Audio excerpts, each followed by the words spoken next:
Yes, you can thank the Senate for that. All the Senate's fault.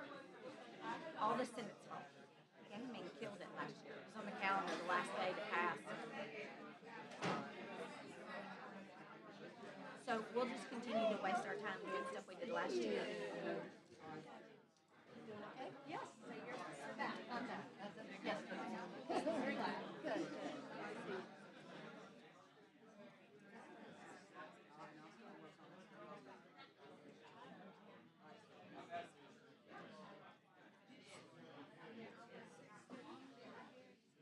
No.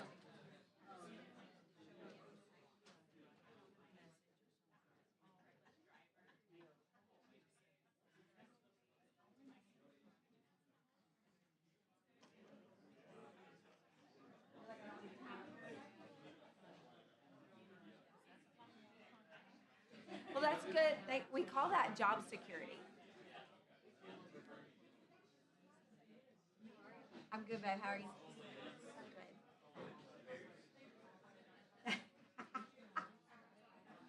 Fair.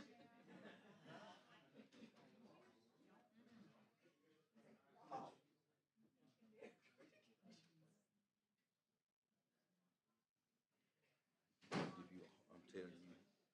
Pastor? Pastor?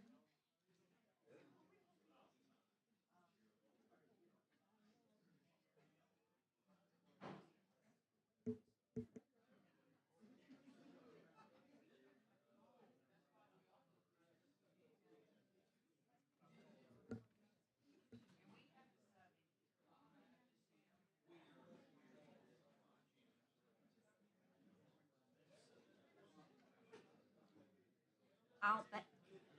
I don't think so. That is not a friendly. That's not a friendly sub.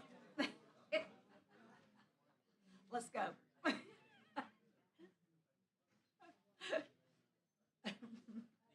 I'm fired up today. I'm ready to go. Let's do it. Is he talking to me? I'm not listening to him right now.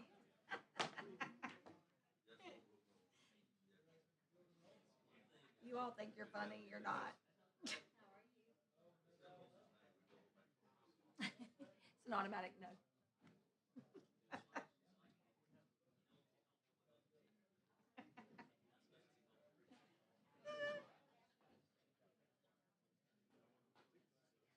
Whatever.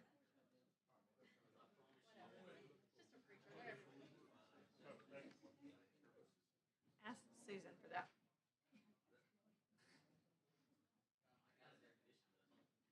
I don't have a full definition, sir.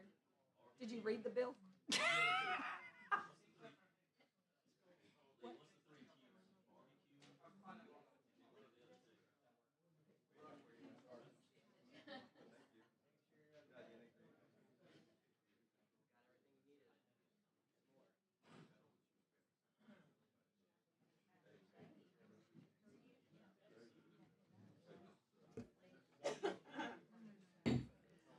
Welcome to Education Policy. It's good to have all of you here today. Before we get started, I'm going to ask Representative Van Smith to open us in prayer. I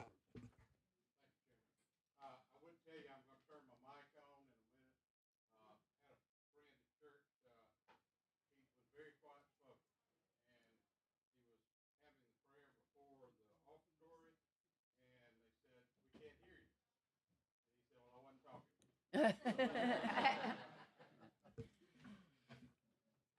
Dear God, we thank you so much for things that we often take for granted. We thank you for people who set the right example and those that are concerned about others. May we always be mindful of their needs. Be with us as we try to make decisions that would benefit your people and your kingdom. We ask all these things in your name. Amen. Amen. Thank you. I'll ask our clerk to call the roll. Representative Collins. Here. Representative Baker. Representative Drummond. Here. Representative Daniels. Representative DuBose. Representative Estes. Here. Representative Fincher. Here. Representative Gidley. Here. Representative Gray. Here. Representative Morris. Representative Paramore. Here. Representative Pascal. Here. Representative Ross. Representative Smith. Here. Representative Woods. Here. A quorum is present. Thank you very much. I wanted to, before we get started, this is our first official meeting, although last week I want to thank Mark Dixon and A+ for presenting and trying to catch up education policy to the Education Ways and Means groups that have been meeting through the commission.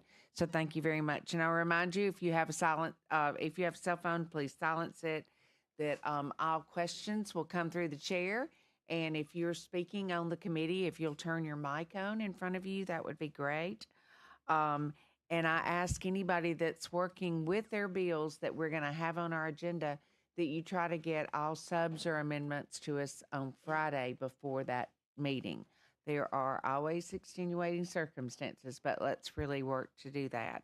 While we are here, I also want to introduce our committee to our intern this year. He's over to our left. Wiley Edwards is from Montgomery. His school is Auburn University at Montgomery, and his major is in interdisciplinary studies. Apparently, I need to learn about that too. So we're glad to have you. He's going to be actually walking around taking some pictures for the majority leaders. So just ignore that man with the camera. I think that's all the rules. I probably have more rules, but I can't think of them right now, so I will think of them as we go. So, clerk, we'll call the first bill. House Bill 9, Representative Hulsey. Welcome to Education Policy. Thank you. I appreciate that. Chairman Collins and members, good afternoon. Thank you so much for allowing me to come before you today. HB 9, we actually passed out of the House last year, got through Senate, and it just died due to a lack of vote on the floor in the Senate last year. So bringing that back simply to get it across the hurdle and I guess really the finish line. Basically, the primary goal of HB 9 is to strengthen the implementation of the Literacy Act by addressing a common barrier to student learning, a non-evidence-based method of instruction called 3Qing. 3Qing does not emphasize phonics-based learning and causes students to be overly dependent on visual clues, which leads to guessing or seeking to memorize cues. That's pretty much what the bill's going to address. And with that, I'll entertain any questions. Okay, and I believe we have an amendment to this bill as well. Representative DuBose.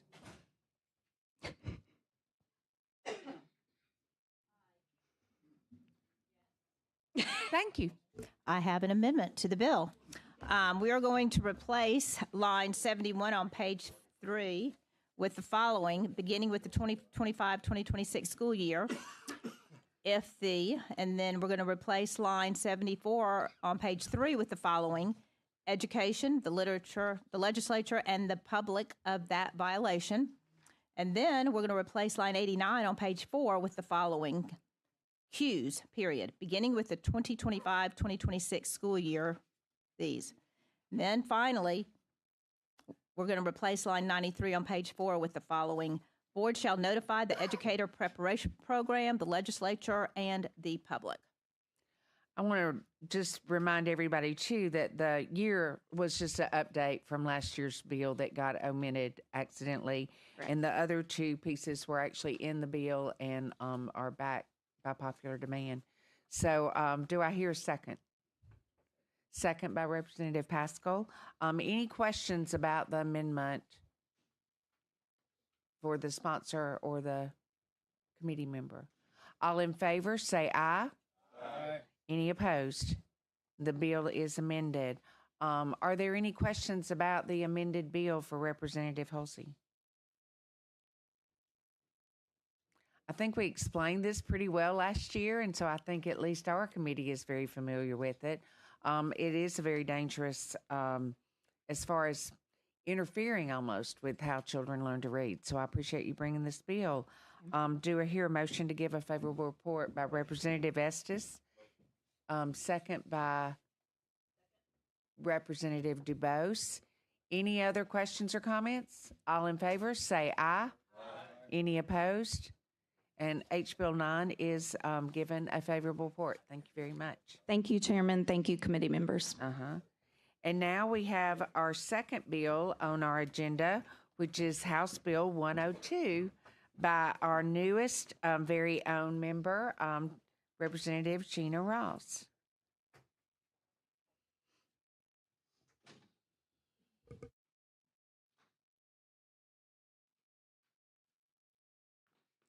Thank you, Chairman, members. You know, I'm really more comfortable on this side than that side because I have more experience here. But anyway, it'll get better, I'm sure. So we do have a substitute, House Bill 102, and this bill is to require dual enrollment courses offered by local community colleges and universities for dual credit by the State Department of Ed to be available to eligible high school students. The bill would require that local education agencies award high school credit for passing credits, and then it would also, there would be no obligation to incorporate the dual enrollment into the standard curriculum of the LEA. Also, their students will meet with their counselor or their career coach or some appropriate person to ensure that the course they're taking is relevant to what they may be, their interest in what they may be doing later on, and that if it's appropriate for that student.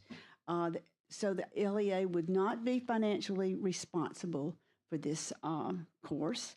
And the guidelines for implementation would be done with the State Department of Education with input and in collaboration with the community college system and universities, and they'll prepare and distribute to local education agencies guidelines for the implementation. So that's it. The main purpose of this is just to ensure that students have the option and the availability to take dual enrollment classes. You mentioned that there was going to be a sub, Representative Paramore. I believe you have that.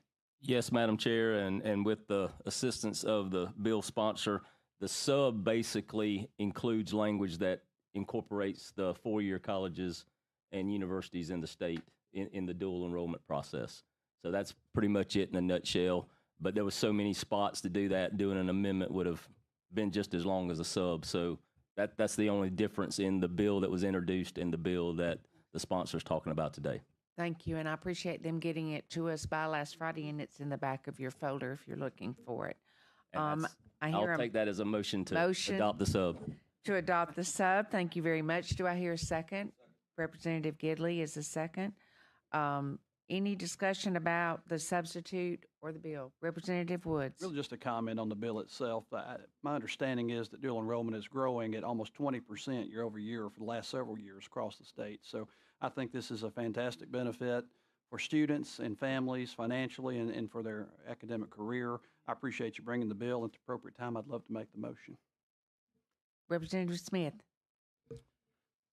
Dual enrollment varies from school to school, and we had students that were in the advanced group that were taking dual enrollment classes from a junior college, and we found that our local class that was going on that it was going to substitute for was much more rigorous than the one that was coming from college, and they were going to get credit for that.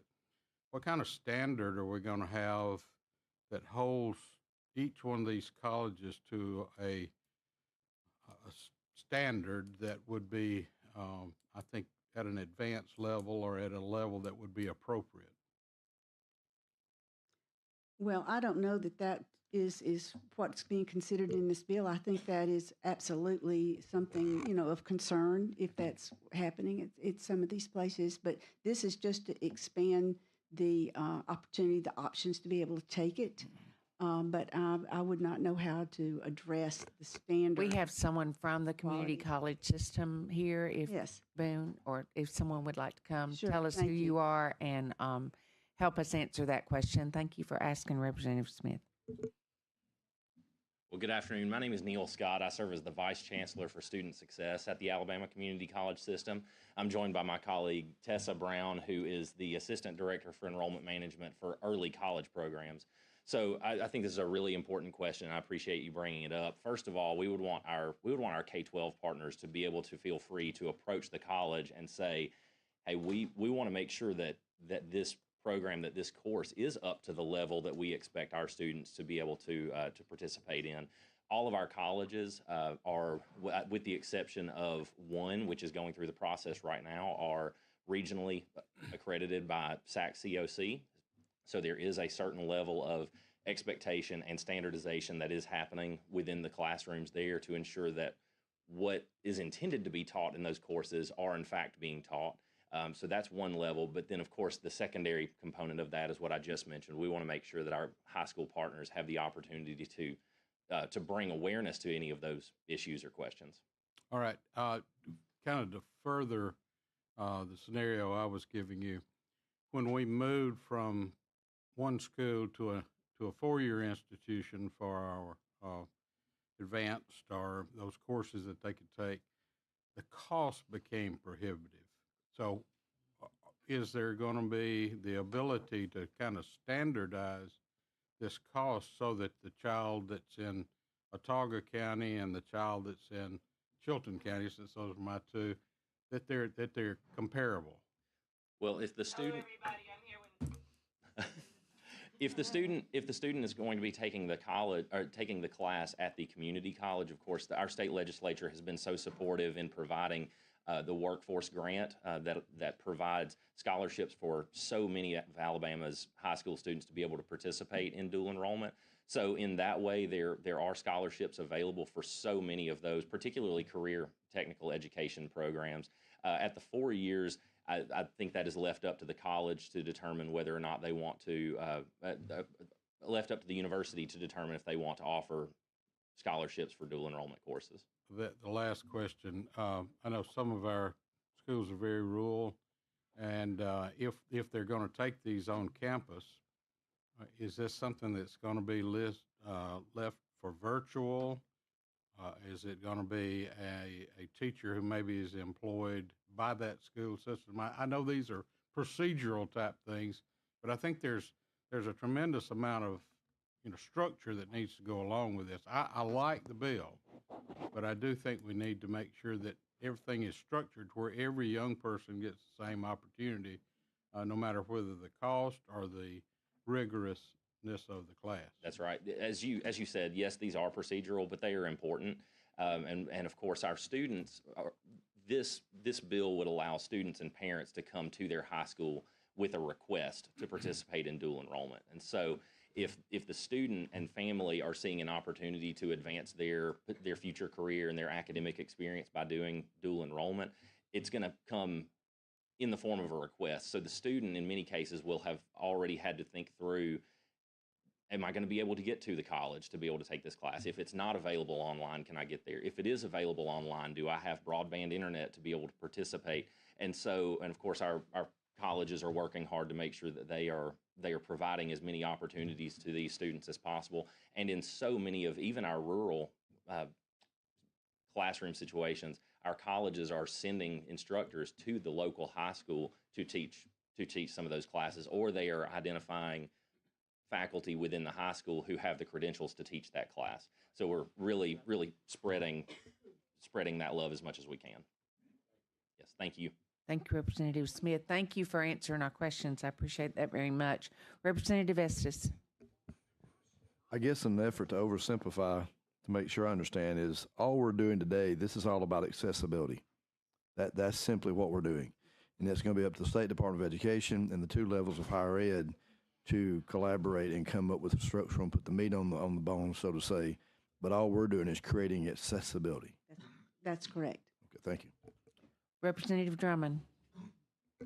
I want to thank Representative Ross, the sponsor of this bill, because I'm a big proponent of dual enrollment, but I guess I'd like the two-year college person to step back up, because one of the things that, and my two-year college is doing a much better job.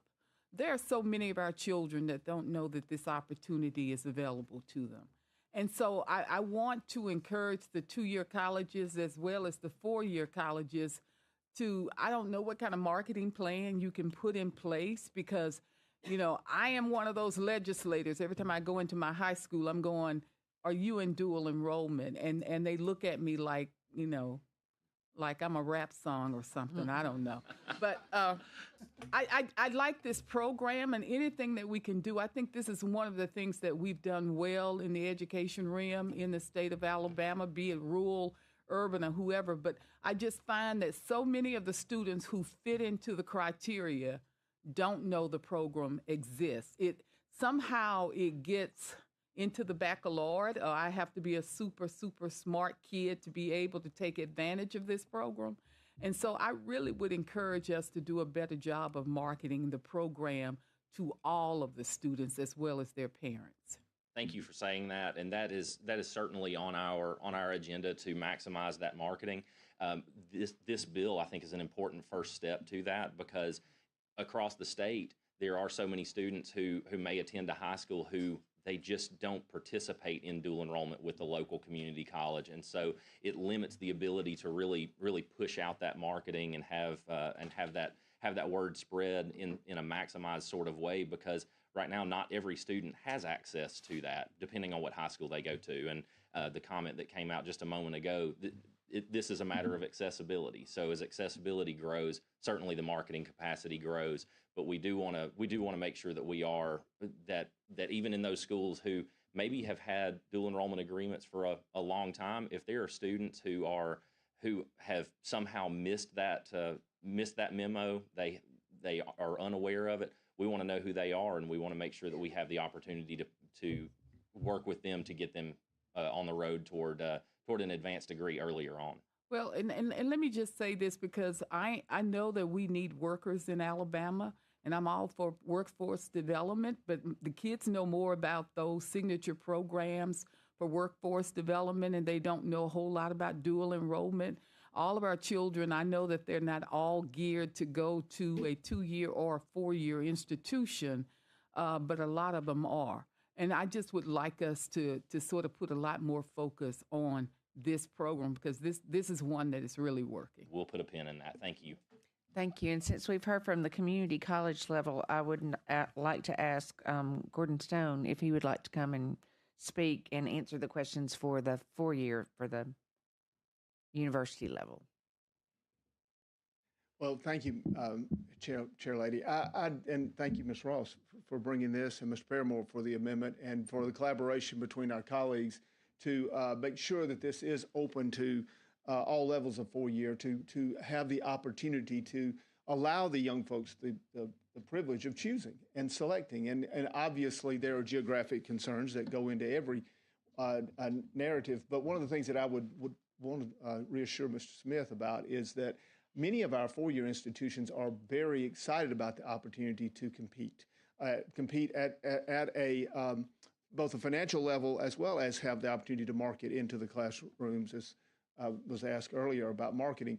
I think it's very important that we give these young people the opportunity to dream. That's been a theory that we've been working on for a long time, is how do we turn dreams into realities across the state of Alabama? And that's something that we're excited about. So we have multiple levels of institutional engagement already in place, looking at both ways to make it as affordable as possible, and also at ways to market this opportunity.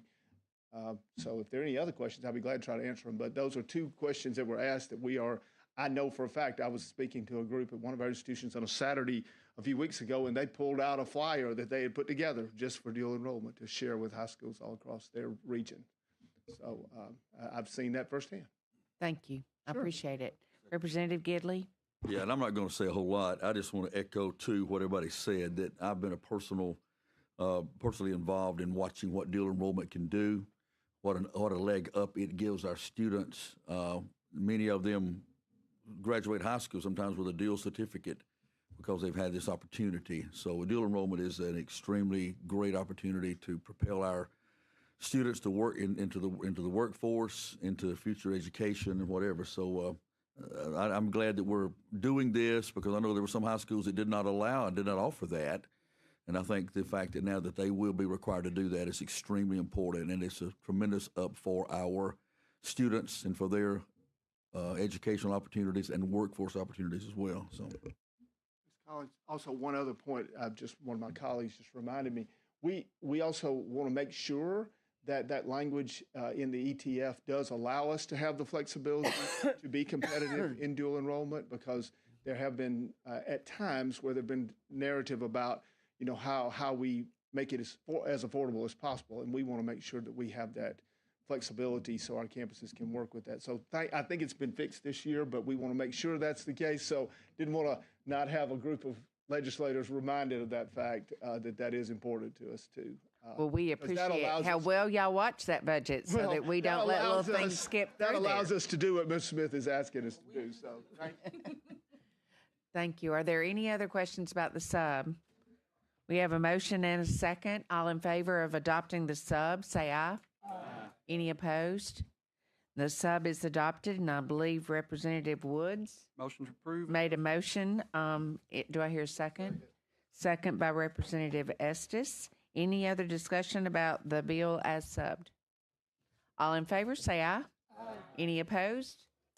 Then House Bill 102 is given a favorable report. Congratulations, Representative Ross, on your first bill.